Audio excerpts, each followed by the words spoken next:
Hey there guys, this is Sam And Justin. at the Survival Review, and today is Halloween. Oh yeah.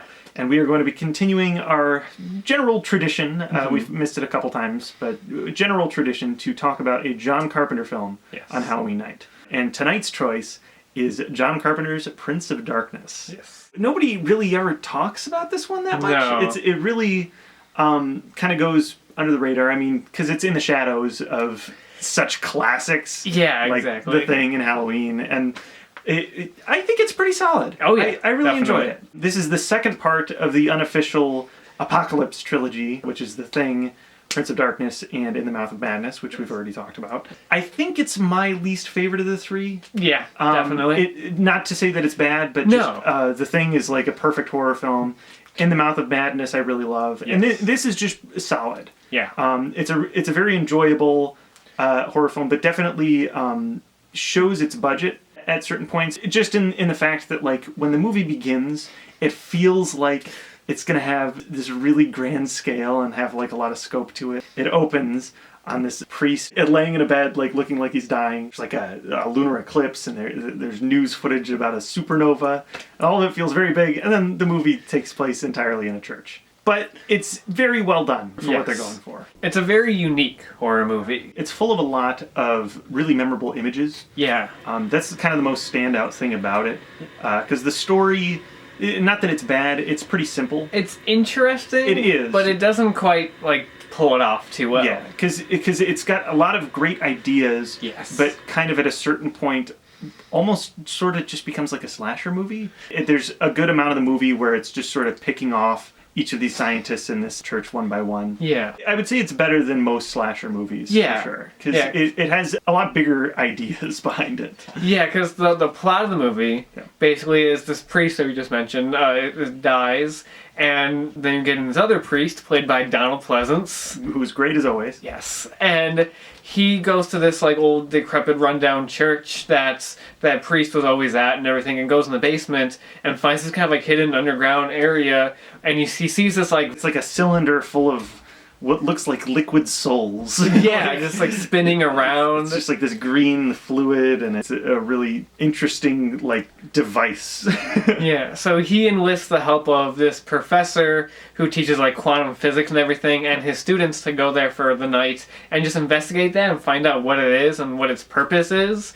And you basically find out that thing basically holds the essence of Satan. Yeah, it's like contained in there is the Prince of Darkness. Yes. It's Satan. And you see it's like making up all these like equations and stuff like that hasn't been invented till like thousands of years after this thing like existed and everything. Yeah. One of my favorite lines that kind of made me laugh was this girl just nonchalantly goes, "Yeah, I carbon dated the corrosion on the side of that thing. That thing's 7 million years old," and the guy goes, "Oh wow!" So like, you'd think he'd be like, "What the fuck? 7 million years old?" He's just like, "Oh." And then this movie kind of progresses to reveal that Satan is basically the son of this even bigger force called the Anti-God. Yes. And basically, this thing is basically trying to bring the Anti-God down to Earth. Yeah. And so what happens basically is that the vat starts shooting out the like goo from there into these people and starts possessing them. Yeah.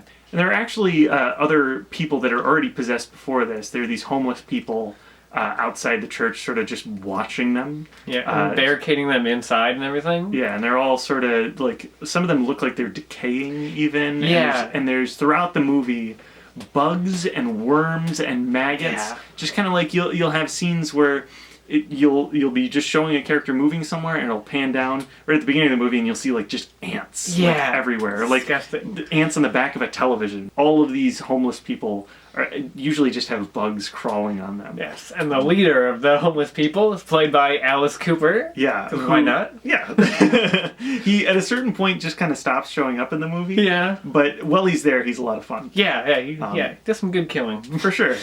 One with a bicycle frame, which is a strange choice of weapon. Because whenever someone tries to leave the church, they end up getting killed by these homeless people. Yes.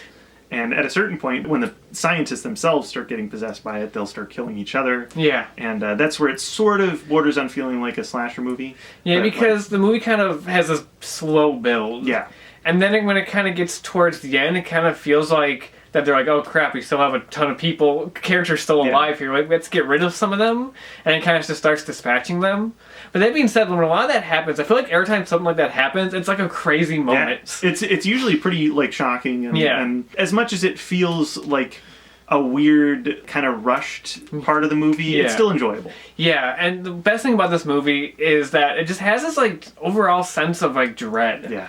This like kind of foreboding, just sense of like just something's not right From the very start of the movie. Exactly, yeah. Like just that scene of just shot of the guy laying like basically dead on this bed. Yeah. With like the cross on the wall. It's framed in just like a really kind of symmetrical way, and the soundtrack as well plays a big part of that. The score is great. Because it's done by John Carpenter himself, of course. Yeah. It's solid. It's just a really good sort of synth score. Yeah, the music really carries the movie and just adds to that sense of like dread. This movie has kind of this weird, just kind of uneasy vibe to it. Yeah. That even when nothing is really happening, when it's just a scientist hanging out like in the church, you're still kind of like on edge, like something's not right. Yeah. And I think that works with the movie that's dealing with Satan and the possible end of times. Yeah. And the cast in the movie includes some John Carpenter like staples. Of course, Donald Pleasance playing the main priest, who's just fantastic. He's great in everything. Yeah. He's always given it his all. Yeah, even with kind of weird material, he's still just bringing it and you buy every word he says. Yeah.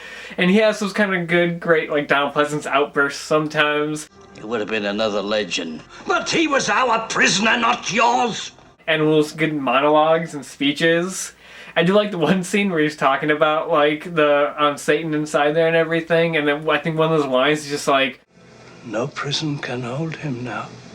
I'm like, is he talking about Michael Myers? It definitely feels a little bit like Sam Loomis at a couple points. Yeah, there's a couple of modes of dialogue like that. You have Victor Wong, who previously had done Big Trouble in Little China with them, and even, I forget the actor's name, but the guy who played Jack Burton's friend in Big Trouble in Little China's in there as well. It took me a little bit in the movie, and then I was like, oh, that's him. Yeah, he's fun. He's kind of more the comedic relief character, although I did find him a little annoying at times. A little bit, especially in the part where he's in the closet for like an extended period of time. There's a lot of like jokes that just don't land. Yeah. It felt like inappropriate. There were times in the movie where I'm like, I get it, dude. This wasn't your plan to spend a weekend at this church and you had plans to like go on a date, but just get over it, dude. Yeah. Like, this is a pretty major scientific discovery. Just like... Well, also, I feel like a lot of it, he should be more terrified than he is. Yeah. At a certain point, this one girl who notices that she has a bruise on her arm. Because she kind of just bumps into part of the equipment. It's kind of a flimsy kind of thing. It's weird, but she gets this bruise on her arm and it starts to grow and grow and then has like a symbol on it. Yeah. She's basically kind of like the mother, like she's gonna birth the Antichrist. Yeah. Because at one point you see like her stomach is just growing. But yeah, her skin is just decaying and like, it's not really decaying, just like ripping apart. Almost looks like Freddy Krueger. Yeah. It's like disgusting. That's one of the most memorable images from the movie for me. Is of her like just decaying and everything. That was really the only image of the movie that I had seen prior to seeing this, like because people just, that's the part they remember. It's her like sitting up on the bed and smiling. Yeah, it's just a really like. And then even at the end when like Donald Pleasance's trying to stop her, he like slices off her arm and just grows right back. Cuts off her head. She just picks it up, puts it back on. Yeah, that stuff's great. It's awesome. And kind of backtrack a little, but the moments when she first gets possessed by it, and they just like walk in the room, and you just see all like the goo and stuff just like flying into her face and mouth, like it's nuts. It's just like flowing in. Yeah. And this, like I said, a lot of really memorable images from the movie. Yeah, I like the one scientist, the black guy, the one, because when he gets possessed, it gets really kind of unsettling because you see him like laughing, but his face looks like he's in pain. Yeah. As he's picking a splinter of wood out of a chair and slitting his throat with like splintery wood. Yeah. It's so, ugh. It's very disturbing, actually. Yeah, it's a good performance. He did a great job with it. I think that's one of the other really memorable parts of it. Yeah. And to me, the most memorable image in the movie, the one that really kind of sticks to me considering my skin, is that you start to realize that whenever someone goes to sleep, they all have the same dream. And it's just like this image, it's like taken from like a VHS quality camera just outside the church as this voiceover. Well, it's like a transmission. Yeah. The whole thing, it's not like just a shared dream. It's literally something being transmitted into their brains. You can hear somebody say, like, this is not a dream. This is, like, you can vaguely make out what they're saying. This is transmission from the year like 1999, I think it is. Yeah, it's it is. 1999. Yeah, but the camera's kind of just like moving through the gates, and you just see this like figure in the doorway. And it's just something about that image that just, I don't know, it's really eerie and just kind of gets under my skin. I don't know what it is. I think it's also like the VHS quality of everything. Yeah, that helps with like the aesthetic of it. It makes it really kind of... Yeah, to me that's the best part of the movie right there.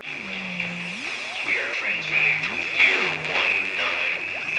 1999. It has a lot of ideas in it. Yes. Because like another thing is like with that transmission, they bring up that that's from the future. Yeah. And that it using... tachyons, the subatomic particle that moves faster than light, somebody transmitted it into all their minds from the future to warn them about what's happening. Yeah. And just like other weird little things, like I love the idea of the mirrors being portals into the other side where these anti-beings are. 'Cause every particle has an anti-particle. It's interesting because that's one of my favorite images from the movie is when you have the girl who's become basically like the passage for Satan. Yeah. Reaches into a mirror, reaches her arm in, and you can see this huge like hand that when it comes out of the mirror you can see that it's red and it looks like, oh my god, that's just the devil right there. Yeah, because you have the main girl as one of the students who like the kind of the lead is her love interest. Yeah, although it's taken us this long to mention him because he's really not that great of a character. I think he looks like Uncle Rico from Napoleon Dynamite. I think he's Tom Atkins stunt double. He's got a really ridiculous mustache. Yeah, and he's not particularly memorable. Yeah, he's just kind of there. He's fine. But at the end, the main girl sees, the other person pulling Satan through the gate. She just rushes and just grabs her and jumps in. Yeah. And then that's when Donald Pleasance throws the axe and just smashes the mirror. And there's some great shots like inside the other end, like with her inside and you see like the mirror like smashing, like the lights like flashing and everything. Yeah. Like some really good imagery in here that just kind of sticks with you. Yeah, it's super cool. And it's a really like bleak ending. Yeah. Because obviously she doesn't get out. She's just trapped with Satan in this mirror place. Yeah. But then also at the end, the guy still has this dream, this recurring dream, and realizes that in that dream it was her. And then he reaches towards a mirror and it just cuts to black. Great ending. It's really solid. I will say some of the movie does kind of get bogged down in the technical jargon. A little bit. But like I said, like it has good ideas. Like I think that's kind of like a good example of it not being handled as well, which is a lot of people kind of talking about it. Yeah. And I really enjoy the idea of combining like science fiction elements with the more mystical, like religious stuff. Yeah. I just think maybe it could have been handled a little bit better. Yeah. Overall, it's a super enjoyable horror film. It's definitely one that I feel should be talked about more among John Carpenter's filmography. If you're a fan of John Carpenter, it has all the great Carpenter hallmarks, the great music, the like great photography, the way the scenes are shot. You can just tell when it's a John Carpenter movie. Yeah. It has all those hallmarks. It has Donald Pleasance. Oh yeah. It's solid. It's a solid, pretty fun time. Yeah. We both give it a pretty solid recommendation. Yeah. And that's about it for our Halloween reviews. For 2019. For 2019. I don't know if next year we'll have a John Carpenter movie for Halloween. We'll see what happens. We'll see what we choose. There's still stuff to pick through there. Yeah. So until then, we will see you guys later.